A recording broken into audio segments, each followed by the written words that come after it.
Is that Traptrix running at home for a regional top 8? Yes, it is. Alright, to the 30% of you that have not smashed the ever-living crap out of that subscribe button, smash it so you guys don't miss out on more content. And yes, we actually have a full breakdown here for this regional. This was about 95 people for the Throne of Games regional, but don't let that stop you, because when you see a diverse top cut, you're going to be very happy. So our breakdown, we had 13 Despia, 9 Sword Soul, only 8 Kashtira players in the room. That's cool. We had 5 Sprite, 4 Sky Striker, 4 Dark World, 2 Elemental Hero, 4 Dragon Link, 4 Traptrix players, and 38 other decks. But from what I'm getting out of this here is you have a lot of diversity here in the amount of choices that players were actually opting to bring to this event versus, you know, kind of sticking to the same old boring decks. And when you start to see diversity like this start to shine, that's where you know that your format is looking pretty good at the end of the day. So overall representation, not something you see all that often out here, but I like what I'm seeing here. Now your top 8 for this regional, we had 3 Despia players smashing through that top cut. Not particularly crazy to see that number, but still, it's kind of interesting to see. We had 2 Mathmechs. Mathmechs weren't even mentioned on that other pie chart here. I'm pretty sure the only 2 Mathmech players that entered the regional probably just topped it.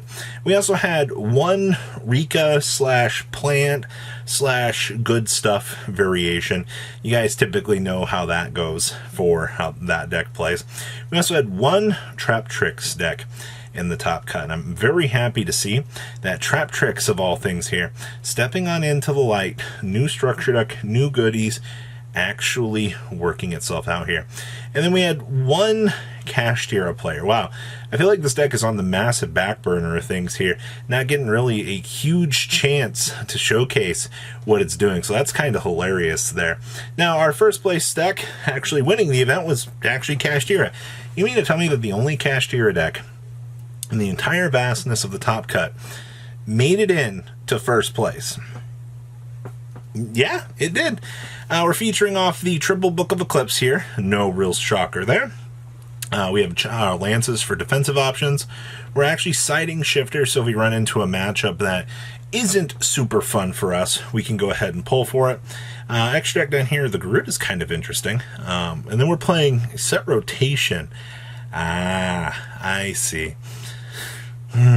We're going to be that guy handing our opponent a field spell that they're not going to be able to do anything with. The modern day, oops, uh-oh, sorry. I can't believe that you couldn't use that, friend. I was trying to help you out. Interesting choices overall here. So I like what I'm seeing for this event, at least in terms of, yay, Kashtira. Yeah, I guess you love to see it. Next up here, second place is our first Mathmech list. Now, with Bysteals going to sleep now, because they no longer have to be floating around in the format, Mathmech is just waking right back up. Alright, now, you have to remember, the thing that makes Mathmech very scary is the fact that this deck's OTK power is crazy. Now, if they get full zone locked, there's not going to be too much they can actually do. Now, I think the other thing that's very interesting about this list is also still playing Bysteals. We're on 3 Magna Hut, 1 Jerusalem.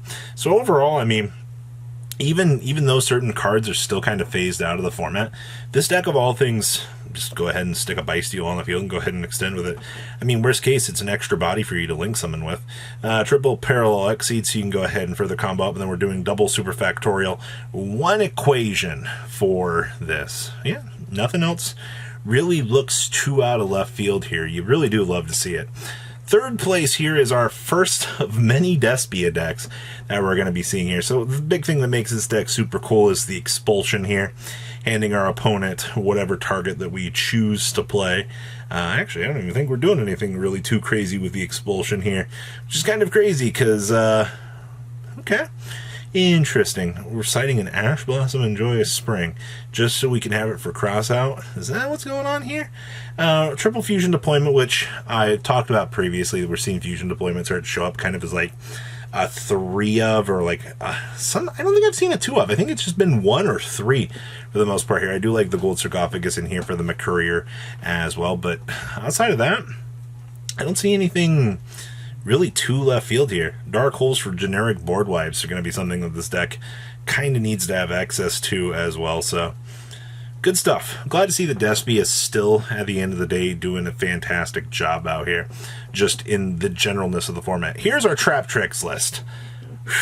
You know, for as much that we love to see this deck and like its adaptability, you know, it's just kind of nice to see that this deck is getting some sort of recognition. You know, we've seen Pack running at home like literally daily with this deck from locals, and then you have other people out here that are like, wow, there's no way that Konami actually gave us the chance to have a budget deck actually back in the format. Yeah, they did actually. That's the craziest part about all of this. I mean, looking at this, Zeus's are going to cost you a little bit of money. It's just like extra deck resourcing that you kind of need to pick up. It's going to cost you, but honestly, you can probably build this deck for, looking at everything here, probably a little bit short of $100, if not very close to $100. And that's actually kind of crazy to me that you can actually pick up something like this and actually work out right now. Good stuff, Yu-Gi-Oh! Next up is our Rika deck, and we are actually citing triple copies of the Water Spirit Owlway down there. Yeah, you're going to be able to look at your opponent's hand, take an option away from them. Something that you don't really tend to see all that much with Rika. I mean, everything's water in the deck, and it is another tribute for you to get access to. So it's kind of something that maybe you should consider out here. You know, a lot of these decks have been very much relying on the Sun Avalon package to carry them, and there's nothing wrong with that. I think that the Sun Avalon package is very, very strong, but it does leave a little bit to be desired, unfortunately. So you are seeing players kind of start to go down other different paths here, you know, with this deck. I think that's a good thing. Once you become too complacent with the same generic engines and, you know, you don't really try out other variations, that's kind of where the stagnicity of the format kind of starts to come in. So glad to see that this worked out. Another Mathmech deck. So one Mathmech player got second place. The other one pushed for top 8. Well, that's actually pretty solid, honestly. Now, the first thing I see about this list here is we're only playing one superfactorial, one equation. Well, you saw the other list was actually playing two superfactorial. This build opted to not play any Bice Deals, but instead you're seeing Droll Knockbirds in here and some effect failures. It's actually kind of good. The Bice Deal package is however cited down here. I have a feeling that the main reason why you're seeing these decks actually kind of hold on and they're trying to still play these Bice Deals is at certain points they need to be able to have the extra bodies in order to kind of capitalize on those larger plays. And also, you know, being able to deploy a defensive option in case something goes wrong. Kind of important. I also see, of course, playing triple anti-spell in the side deck. Nothing wrong with that. More standardized options. But overall, everything I'm seeing here for this, you don't get a lot of creativity with these Mathmech decks, unfortunately. Next up is our Despia list. Oh boy, so out of exciting things here, this build's not even playing Expulsion. That's kind of crazy to me. Expulsion was one of the biggest things that we saw out of the YCS. It definitely made players kind of go crazy. Of course, this build is playing the double Lingaribo. Unfortunately, you kind of have to play Lingaribo as much as you don't want to. Like, if your opponent diabolses you and only sees one copy of Lingaribo, you're not playing the game. Like, I'm sorry to tell you that. That's the whole reason why you're seeing players buckle down on two of these things, is because, unfortunately, the way that the game has forced them to go at this point in time, you have to do that. We're also playing Crossout Detonators in here, and a Pankratops as well. I actually kind of like that. And if you want to get super, super cute, you can cross out Designator, call the Dimensional Barrier here, and your opponent's just going to be like, what? Why'd you have that? Well, that's exactly why. And our last list here is actually going to be another Despia deck as well. This one's playing, there's our Fright for package. This one's playing the Expulsion. Yet again, now there's the Ra's Disciple up there. So instead of, you know, doing the gimmick puppet shenanigans, you're going to go ahead and hand them the Ra's Disciple. Your opponent's going to look around the room a couple times, and they're going to go, why are you handing me that? Well, the answer might shock you, but they don't want you to play the game. As bad as that actually is. So that is your regional breakdown here for Throne of Games, Carta Magica. Very, very, very intriguing to see what other goodies will come out here in future events. So please, if you comment down below, tell me what you guys think. I'll see your beautiful faces back here later in the day, guys. Peace out. Patrons, thank you.